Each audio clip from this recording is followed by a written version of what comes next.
전가다가 조금 삑사리가 났는데 용서해 주시기 바랍니다. 여러분 용서의 박수 한번 보내주시기 바랍니다.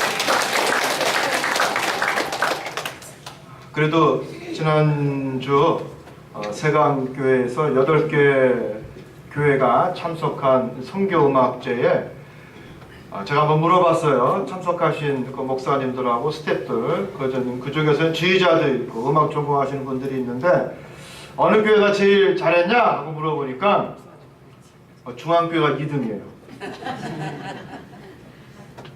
깜짝 놀랐어요. 그래서 그 전문가 한 분이, 지휘하시는 분이 그렇게 절제된 오 해피데이는 정말 처음 들어본대요.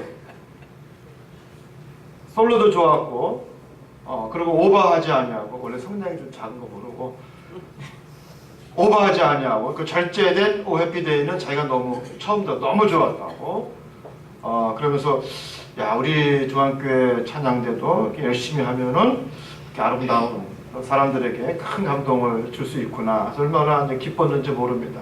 여러분 다음 주에는 한번 우리 오 해피데이 한번 이렇게 해봤으면 좋겠어요. 부활절 우리 기념으로, 특집 기념으로 한번 다음 주에 한번 해봤으면 좋지 않을까. 동영상도 제가 한번 찍어봤는데 너무 호평이 좋아요. 그래서 야, 우리 중앙교회 대단하다고. 여러분 우리 중앙교회 코너스톤 찬양대 더 잘할 수 있도록 박수 한번 쳐주시고요. 그리고 우리 젊은 분들 좀 많이 우리 코너스톤 찬양대에 좀 참여하셔서 풍성하게 해주시면 고맙겠습니다. 우리 옆에 있는 분하고 우리 인사하실 때 우리 찬양대만 용서할 게 아니라 우리 옆에 있는 분한테 용서합니다 하면서 인사하겠습니다. 내가 당신을 용서합니다. 제가 당신을 용서합니다.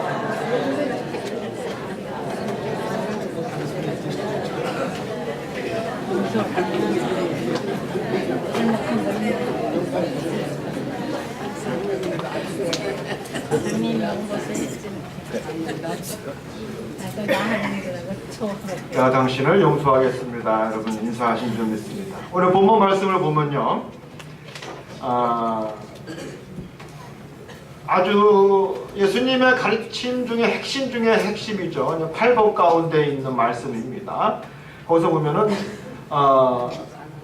내가 너에게 이르노니 내 이웃을 사랑하고 내 원수를 미워하라 하였다는 것을 너희가 들었으나, 그렇죠? 그러나 우리 44절에 보면은 나는 너에게 이르노니 너희 원수를 사랑하며 너희를 박해하는 자들을 위하여 기도하라. 이같이 한즉 하늘에 계신 너희 아버지의 아들이 되리니. 여기서 보면요, 하늘에 계신 아버지의 아들이 되려고 하는 조건이 나옵니다. 그 조건들이 선행하는데 그게 뭐냐면 원수를 사랑하고 너를 박해하는 자를 위하여 기도하라. 이게 뭐냐면요, 하나님의 자녀가 되기 위한 조건이에요. 왜냐? 너희 하나님은 그 해를 악인과 선인에게 비추시고 또 너희 하나님은 그 비를 의로운 자와 불의한 자에게도 내려주심이라 그랬어요. 하나님의 자녀가 되는 선행 전제 조건이 뭐예요? 원수를 사랑하고 너를 박해하고 너를 미워하고 너를 괴롭히는 자를 위해서 기도해 주라는 거예요. 이게 전제 조건입니다. 왜냐하면 우리 하나님은 불편부당한 하나님이시라는 거죠. 악인과 선인에게 그리고 의인과 불의한 자에게도 햇빛과 비를 공평하게 내려주시는 하나님이라고 그랬어요. 그러면서 그 다음 주에 보면은 비교가 나옵니다. 너희가 너희를 사랑하는 자를 사랑하면 무슨 상이 있으리요? 세리도 이와 같이 하느니라. 그러니까 너를 좋아하고 너를 아껴주고 너를 사랑하는 사람을 사랑한다는 것은 이건 뭡니까? 당연한 거죠. 무슨 상이 있겠느냐? 세상 사람들도 하다못해 손가락질 받는 세리도 그러하느니라 하면서 예수님께서 말씀하시고 계십니다. 이와 같이 원수도 사랑하고 여러분을 박해하는 자를 위해서 기도할 수 있는, 그래서 하나님의 자녀가 되는 여러분이 되기를 주님의 이름으로 축원합니다. 아멘. 그래도 목사님, 죽었다 깨나도 나는 원수를 결코 사랑할 수 없습니다. 내가 싫어하고 내가 얄미워하고 나를 물먹인 그 사람을 나는 결코 그 사람을 위해서 기도할 수 없습니다. 두고 보고 있습니다. 언젠가 때가 되면 뒤통수 한번 반드시 확실하게 치겠습니다. 그래야 여러분 아멘 소리가 클 거예요. 여러분을 미워하고 여러분의 원수를 확실하게 보복하시기를 간절히 바랍니다. 누가 아멘. 이거 뭐 왔다 맞춰야 되는 거예요. 여러분 이 얘기는 뭐냐면요. 참 지키기 어렵다는 얘기예요. 어려운 얘기예요. 어려운 얘기. 여러분 그런 얘기가 있더라고. 귀 뚫은 남자는 용서할 수 있어도 귀가 말귀를 못 알아듣는 남자는 용서할 수 없다. 그리고 많이 먹는 남자는 용서할 수 있어도 반찬 투정하는 남자는 용서할 수 없다. 맘에 와 닿아요? 과거가 있는 남자는 용서할 수 있어도 미래가 없는 남자는 용서할 수 없다. 아멘? 또 아멘 그래요. 근데 여러분 제가 가만히 생각하는 용서해야 되는 거예요. 말귀를 귀 뚫은 거는 용서할 수 있어도 남자가 귀 먹은 남자는 용서할 수 없다. 여기에 문제가 뭐냐면요. 본인이에요. 말을 못하는 거예요. 알아듣게 설명할 수 있는 능력이 부재한 거란 말이죠. 그죠? 문제는 누구야? 나야. 그리고 밥 많이 먹는 남자는 용서할 수 있어도 반찬 투정하는 남자는 용서할 수 없다. 문제는 누구한테 있는 거예요? 그죠? 뭐예요? 못해! 짠지도 싱거운지도 몰라. 못해. 그러면 누굴 탓하는 거야? 그리고 과거에 있는 남자는 용서해도 미래가 없는 남자는 용서할 수 없다. 등골 빼먹으려고 작정한 여자예요. 그죠? 의지하는 거야, 의지. 아니 같이 미래를 제시하고 만들어 가야지 부부가. 안 그래? 당신은 미래가 없어. 그 미래는 뭐 같이 만들어 나가고 말이죠. 등골 빼먹으려고 작정한 거예요. 여러분 가만히 생각해 보면은 누구 탓할 게 없다라는 거예요. 누구 탓할 게 없어요. 나를 돌아보면은 그 문제의 핵심이 나일 수 있다라는 겁니다. 오늘 말씀이 어려운 말씀이지만 참 지키기 어려운 말씀이지만 우리는 이 말씀을 여러분 다시 한번 귀담아 듣고 지켜야 합니다. 지켜야 합니다. 지켜야 되는 그 첫 번째 이유가 뭐냐면은 우리 예수님께서 새로운 가치관을 선포하셨기 때문입니다. 새로운 가치관. 따라합시다. 새로운 가치관. 제가 삐뚤어 보는 세계사라고 하는 그 역사책을 한번 보니까 거기서 로마 제국이 그 멸망할 수밖에 없는 이유가 나와요. 그 결정적인 이유가 기독교 사상이라는 거죠. 이 사람들은 크리스찬이 아닙니다. 객관적인 역사학자로서 심지어 그 집필진에는 아시아 사람들, 중국 사람들이 참여하고 있어요. 기독교인이 아니에요. 근데 로마 제국이 망한 이유, 물론 첫 번째는 지중해 중심의 이 라틴족 중심에서 이제 이 북유럽의 게르만 민족의 발음, 이 사람들로 무게중심이 옮겨갔다라는 거예요. 무게중심. 두 번째는 뭐냐면 지나친 제국의 팽창. 단도리 하기 어려울 정도로 너무 제국이 확장됐다라는 거죠. 그리고 가장 중요한 그 세 번째가 뭐냐면 가치관의 혼란입니다. 가치관의 혼란. 이 다신 사회 속에서 여러 신들을 인정하는 그 사회 속에서 기독교 사상, 유일신 사상이 로마 제국을 무너뜨리고 멸망시킨 가장 큰 이유고 가장 위협적인 무기였다라고 역사학자들이 말하고 있습니다. 이 로마는요, 그 인본주의와 어떤 실용주의적인 사고, 이게 이 로마 사람들의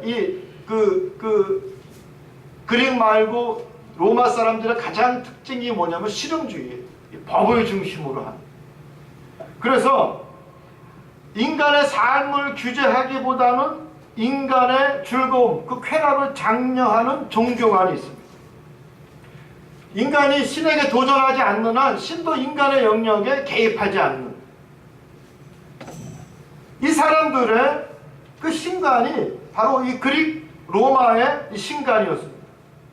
그런데 이런 종교적 가치관이 기독교로 인해서 흔들리기 시작합니다.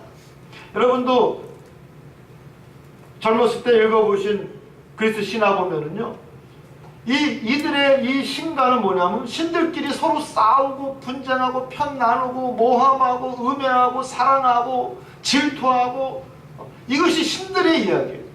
그러니까 이 로마 사람들의 이 신들의 이야기, 그 신들의 이야기는 우리 인간 세상과 별반 다르지 않아요. 현세적입니다. 철저하게 현세적이에요. 내세에 대한 사고가 전혀 없었어요. 그런 그들에게 바울과 베드로와 사도들이 전한 하늘나라 개념과 오직 여호와 율신의 개념이 로마의 가치관을 뒤흔들었다라는 겁니다. 이처럼 여러분, 가치관이라는 것은 굉장히 중요합니다. 엄청난 로마 제국을 멸망시킬 수도 있고 그 나라를 다시 세울 수도 있는 것이 무엇이냐? 바로 가치관입니다. 인구는 늘어나고 영토가 확장되었지만 이들의 혼란스러운 가치관은 도저히 중앙정부에서 통제할 수 없었다고 합니다. 왜냐? 밑바닥부터 중심까지 파고든 이 기독교 사상이 로마 제국의 기반을 흔들었기 때문입니다. 우리 예수님께서는 산상복음을 통해서 원수는 반드시 보복하고 박멸해야 되는데 그 원수를 사랑하라. 누가 너한테 오른뺨을 때리면 왼편도 들이대라. 속옷을 달라고 고소를 하면 겉옷까지 줘라. 억지로 오리를 가자고 하면 심리로 가라. 여러분, 지금도 현대인들도 심지어 우리 기독교인들도 이 말씀을 읽으면서 하고 우시는 분이 있어요. 왜? 말도 안 된다는 얘기죠. 동의할 수 없다는 얘기입니다. 그렇게 못하겠다는 겁니다. 그러나 그렇게 하셔야 됩니다.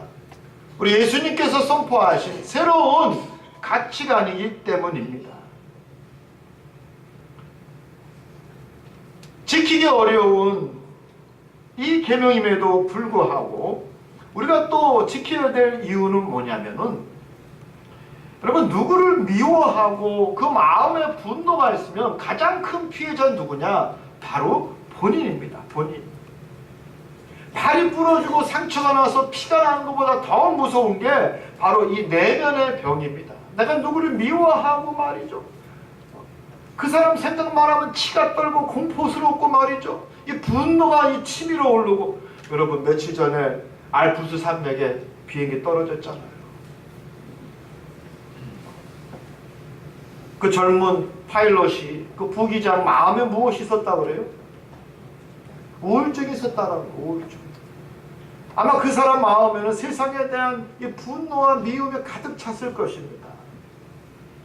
그 마음의 분노와 그 마음의 미움을 해결하지 못하면 가장 치명적인 것은 본인 자신뿐만 아니라 여러 사람들에게도 해를 끼칠 수밖에 없는 것을 우리가 너무나 잘 알게 됩니다.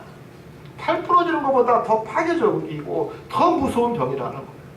가장 먼저 내 마음에 원수를 용서하지 못한다면 가장 먼저 내가 희생당한다는 겁니다. 여러분, 맹목적인 미움 혹은 맹목적인 분노에 대해서 아십니까? 아마 여러분들도 다 경험이 있을 거예요. 저도 이런 그 맹목적인 이 분노가 있었어요. 이 앞에 지나가는 트럭만 보면 막 화가 치미는 거예요. 트럭만 보면 막 화가 치밀어요. 이유가 왜냐? 한번 지나가는데 말이죠. 앞에 가는 트럭에서 탁 하더니 돌이 튄 거예요. 돌이. 아주 우리 스타렉스 앞에 꽝 쳤어. 아주 요만큼 깨졌어 지금. 아니, 그 트럭들이 말이죠. 짐을 좀 잘 싸매고 가면 좋은데 그냥 여기 이 횡단보 얼마나 위험해요. 막 파란불로 바뀌는데도 뭐 그냥 가는 거예요. 뱅 하면서 막 자기들이 무슨 썩고 사는 사람도 아니고 말이죠. 그리고 막 뒷차에 피해를 주고. 그 다음부터 여러분, 조그만 흠이지만 앞으로 어떻게 되겠어요? 그 유리가 점점점 금이가 깨질 거 아니겠습니까? 우리 차가. 이제 지나가다 트럭만 보면 화가 나는 거예요. 그 트럭 운전수 아닌데 전혀 다른 트럭임에도 불구하고 그 트럭만 보면 뭐예요? 화가 치솟는 거예요. 화가. 그래서 이것을 뭐라고 하느냐? 맹목적 미움이라고 합니다. 심지어 교회에 대해서 맹목적 분노를 갖고 있는 사람도 있어요. 다 똑같은 사람인데, 여러분, 우리가 모였다고 완전합니까? 완전을 위해서 몸부림치는 거지 완전한 사람들이 아니잖아요. 근데 이상한 말, 이상한 논리로 교회가 어떻고 교회에 대한 상처가 있었기 때문에 이 사람은 교회 얘기만 나오면 입에 거품을 물고 교회에 대한 분노를 표시합니다. 가장 큰 피해자는 누구냐? 바로 자기라는 거예요. 깊은 산속 오솔길역 자그마한 연못에 물고기가 몇 마리 살았어요? 몇 마리? 다 2마리. 다 잘하셔요. 서로 이 2마리가 사이좋게 살면 되는데 저걸 죽이면 내가 더 잘 살 것 같아가지고 이 한 마리가 그 물고기를 공격해서 죽였어요. 결국 어떻습니까? 그 썩어 문드러진 살로 인해서 그 웅덩이에 더 이상 아무 물고기도 살 수 없는, 우리는 너무나 잘 아는 동화 아닙니까? 더불어 산다라는 게 누구를 용서하고 누구를 섬기고 누구를 위한다는 게 결국은 나를 위한다는 거예요.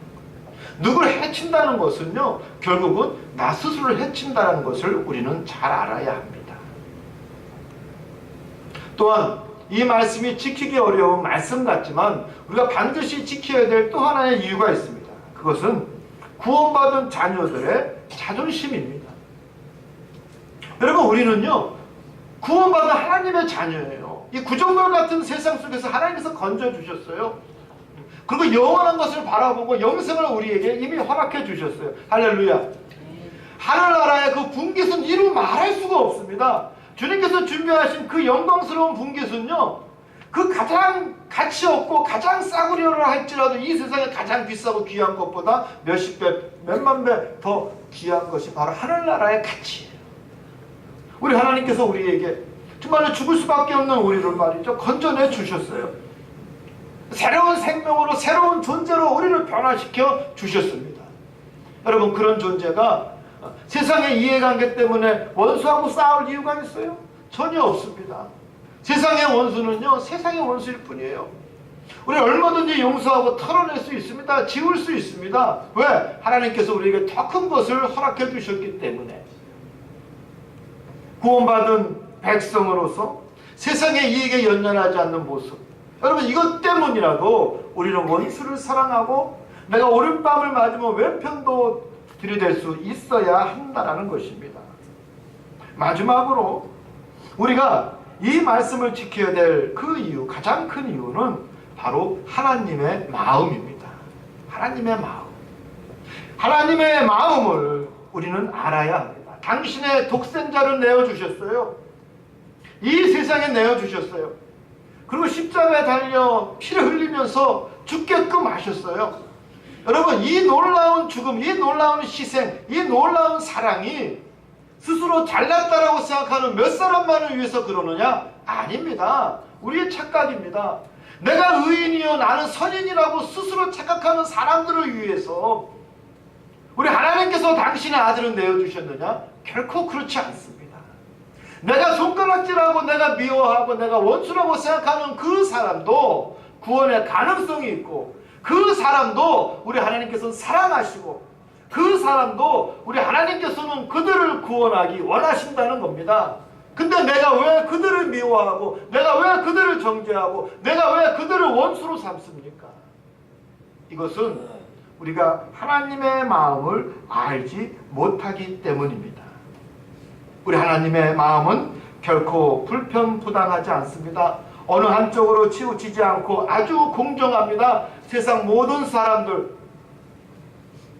가졌든지 못 가졌든지, 키가 크든지 작든지, 얼굴이 까마든지 하얗든지, 어느 나라 민족이든지 간에 우리 하나님께서는 그들을 공평하게 사랑하시고 그들을 구원하시기를 원한다라고 하는 하나님의 마음을 우리는 알아야 합니다.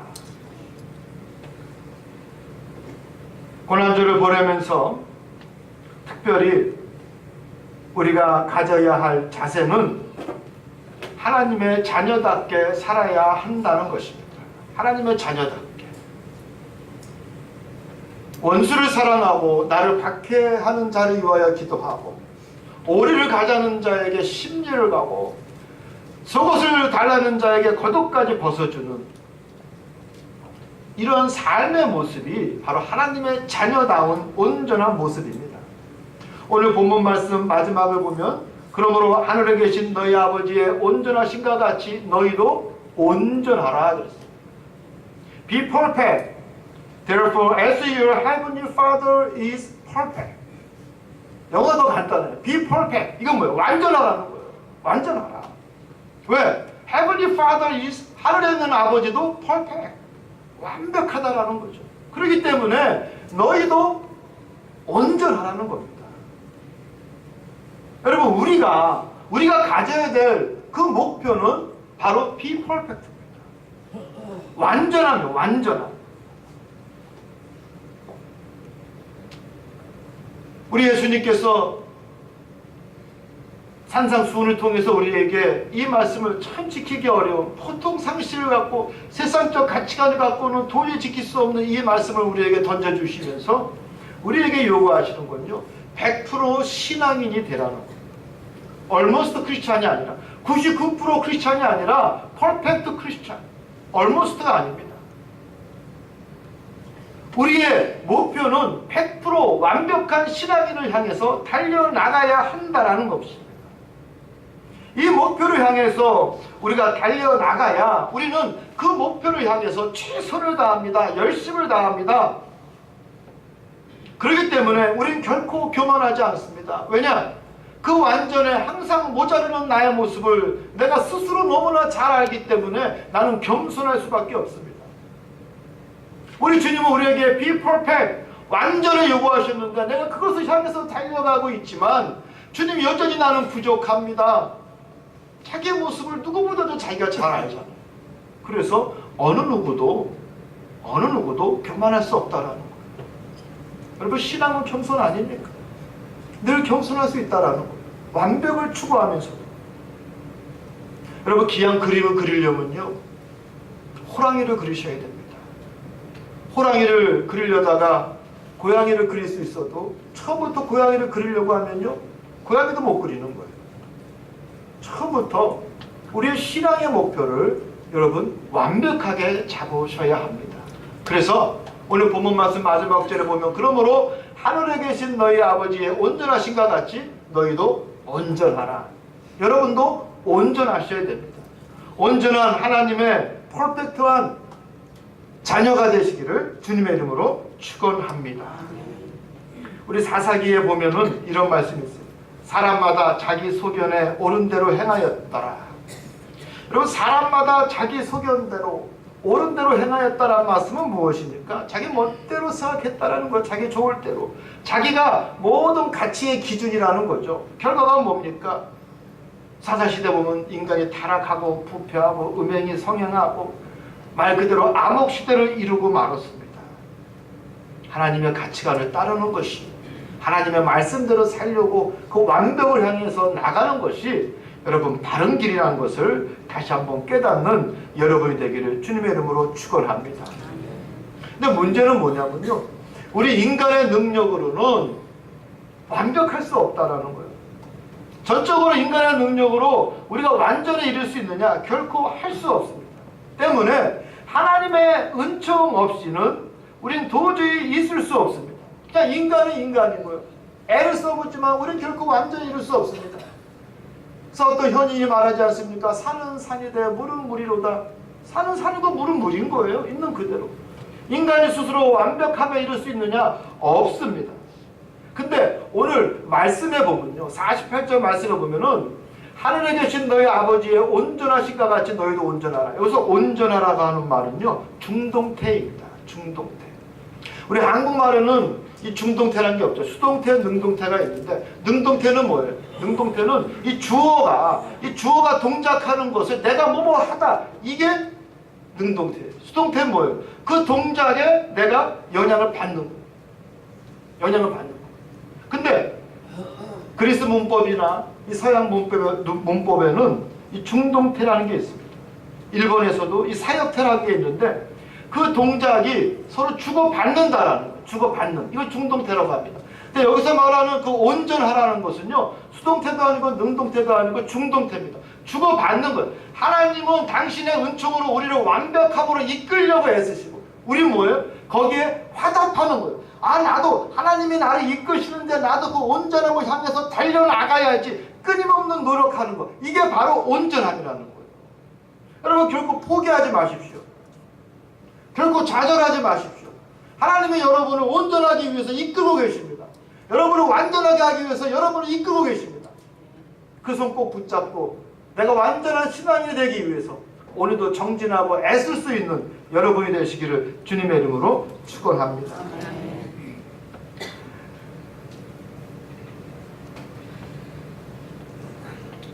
참 중요한 게 하나님의 마음을 우리가 이해하고 또 하나님의 가치관을 우리가 수용하고 적용하며 살아야 되는 것이 우리 그리스도인들의 온전한 모습인데, 자꾸 인간적인 생각이 나를 가로막고 마귀가 나의 생각을 자꾸 가로막아서 스스로 원수를 만들고 스스로 미워하는 대상을 정하고 스스로 보복하려고 하고 스스로 정죄하려고 하는 우리 모습 때문에 사실은 우리가 얼마나 고민이 많습니까? 알긴 알아도 그리 살지 못하는 우리의 모습 때문에 사실은 우리는 슬퍼하고 아파하고 있습니다.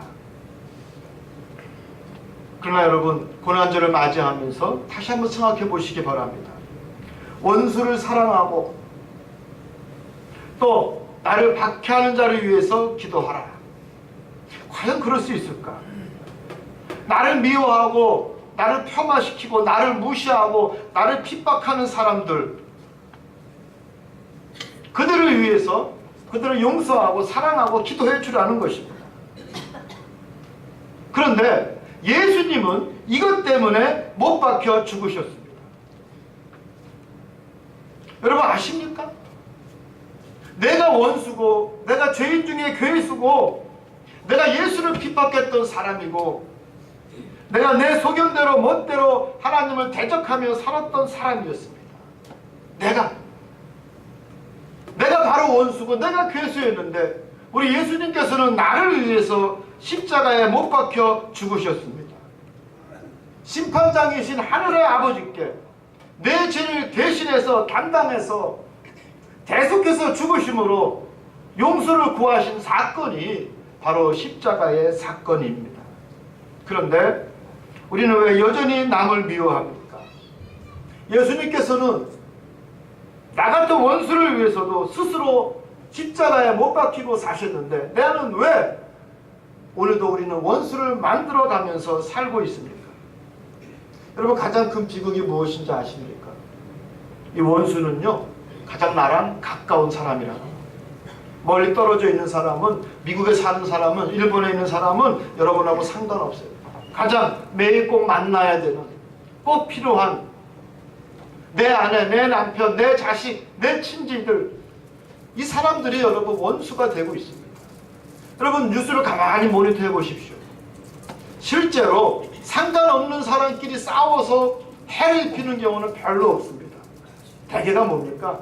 가까운 사람들이, 꼭 필요한 사람들이 원수가 되고 싸움이 나고 해를 입히고, 여러분 이것이 비극 중에 비극입니다. 꼭 사랑해야 될 사람들, 꼭 필요한 사람들, 서로가 피차가 상처를 주고 원수가 되고 보복하려고 하고 대가를 치러주려고 하는 우리의 모습을 볼 수가 있습니다.